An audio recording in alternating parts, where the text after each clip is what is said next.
Présentez-nous cet économiste à la Défense.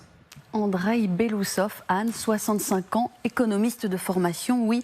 Aucun bagage militaire, peut-on lire dans toutes les notes biographiques qui lui sont consacrées. Et l'examen de son parcours le confirme. 1980, il sort diplômé de la faculté d'économie de l'université de Moscou. 2006, il est analyste prévisionniste à l'Académie des sciences de l'URSS. C'est en marge de ses fonctions qu'en 2000, il commence à conseiller le Premier ministre. Début d'ascension. Entre 2006 et 2008, il devient sous-ministre du Développement économique, avant de devenir lui-même, entre 2012 et 2013, le ministre du Développement économique. Une courte période, mais pas une disgrâce, puisqu'à partir de 2013, regardez, il commence à conseiller pour les questions économiques Vladimir Poutine, avant d'être nommé en 2020 premier vice-premier ministre du gouvernement, le poste qu'il occupait jusqu'à sa nomination d'hier. On le voit ici, sur cette photo, aux côtés du Premier ministre Mikhail Mishustin, qu'il a eu l'occasion de remplacer une fois pendant la première quinzaine de mai 2020, alors que celui-ci était atteint du Covid. Andreï Belousov est un technocrate, il jouit de la confiance du président, connaît bien l'économie et la gestion. C'est exactement le genre de personne dont le pays a besoin dans ces conditions, résume un analyste au journal Commerçant. Alors, qu'entend-on, Laura, par dans ces conditions, c'est-à-dire des conditions d'économie de guerre ?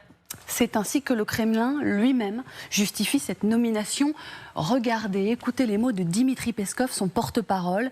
Aujourd'hui, sur le champ de bataille, celui qui l'emporte, c'est celui qui est le plus ouvert à l'innovation. Le ministère de la Défense doit être absolument ouvert à l'innovation, à l'introduction de toutes les idées avancées, à la création des conditions de la compétitivité économique. Traduction de l'ISW. La nomination de Belousov montre les efforts de Poutine pour créer les conditions économiques nécessaires à une guerre prolongée. L'Institut pour l'étude de la guerre souligne que l'ancien vice-premier ministre a su se placer auprès du président sur ces sujets. Il a notamment supervisé le plan drone de Moscou qui prévoit 7 milliards de dollars pour 32 000 drones montés par an jusqu'en 2030. On sait l'importance de cette industrie dans la conduite du conflit. Il est également un fervent partisan de la souveraineté technologique, lui qui a lancé récemment de grands projets d'innovation et de soutien à l'innovation dans le pays. Le concept a son importance pour une Russie qui ne peut compter principalement militairement que sur ses partenaires iraniens et nord-coréens.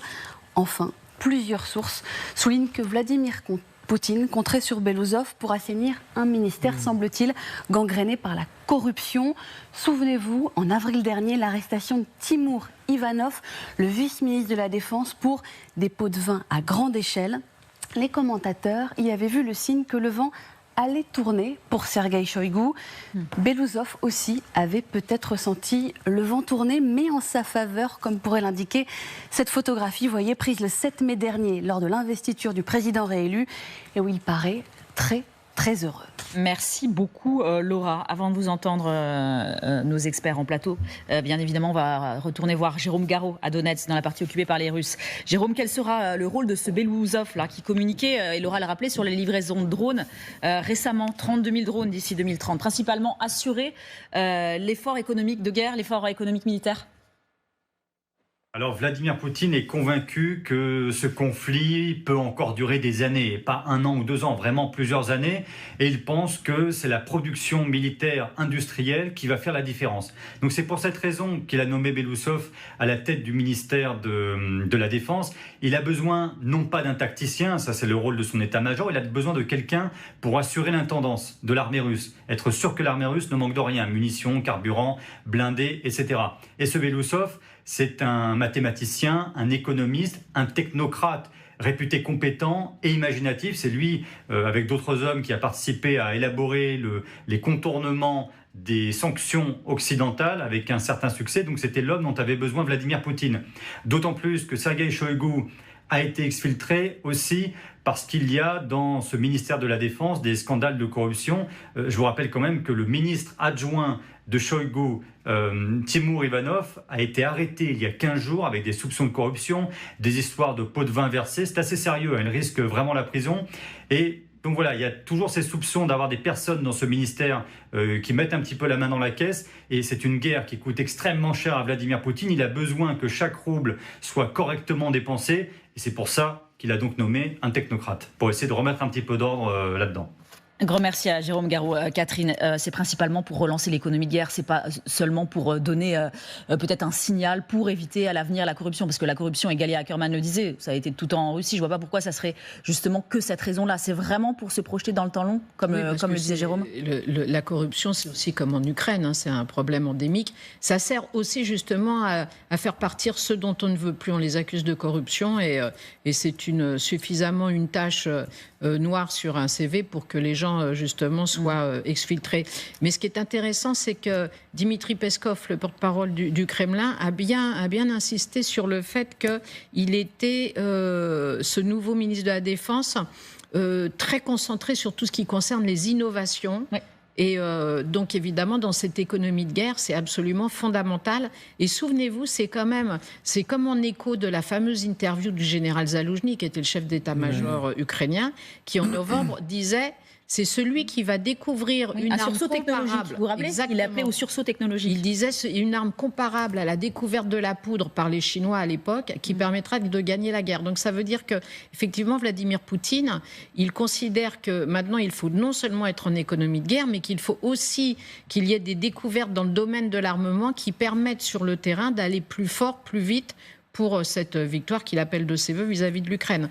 Donc il a le profil type, le nouveau ministre, pour ce saut qualitatif, technologique, dans le domaine de la défense, qui évidemment est crucial maintenant pour les Russes. Dans le même temps, il a gardé le général Gerasimov, qui est le chef d'état-major. Donc concernant tout ce qui se passe sur le terrain d'un point de vue militaire, il a gardé celui qui est aux manettes avec plus ou moins de succès, mais qui en tout cas est aux manettes depuis des années.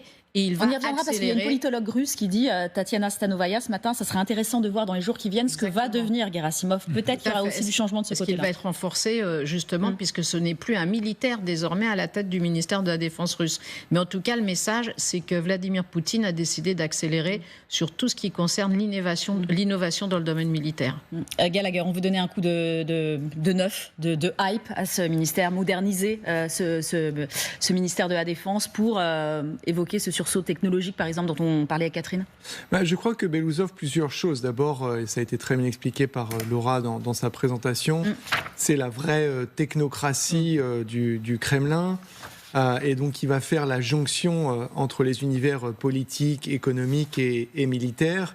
Il a géré avec pas mal d'efficacité, Catherine le rappelait à l'instant, le contournement des sanctions, pas seulement la sortie du Covid ou la gestion du Covid plutôt, avec un certain succès. Et je dirais qu'en fait, ce qui est en train de se passer, c'est qu'il ne va pas lancer ou relancer l'économie de guerre, il va l'accroître. Et ça veut dire que vous allez voir une inversion. Et c'est là qu'est la mauvaise nouvelle pour les Ukrainiens, je pense, et l'inscription de cet effort dans un temps long. C'est que l'économie, d'une manière générale, va désormais faire partie de l'économie de guerre, et pas inversement. C'est-à-dire que dans le rapport de force, en fait, tout va découler d'eux et aller en direction de l'économie de guerre, plutôt que l'économie de guerre ne soit qu'un pan, si vous voulez, de l'économie d'une manière générale. Donc c'est ça que je vois dans ce symbole. Et puis aussi se rappeler que dans cet univers mafieux, ce qui est également récompensé, parce que là je parlais de compétences, c'est la première de vos compétences dans cet univers, c'est la loyauté. La loyauté. La fidélité. Vous vous rappelez ce qu'avait dit Vladimir Poutine, la trahison, je pardonne pas. Exactement. Et là, à l'inverse, on est dans la loyauté.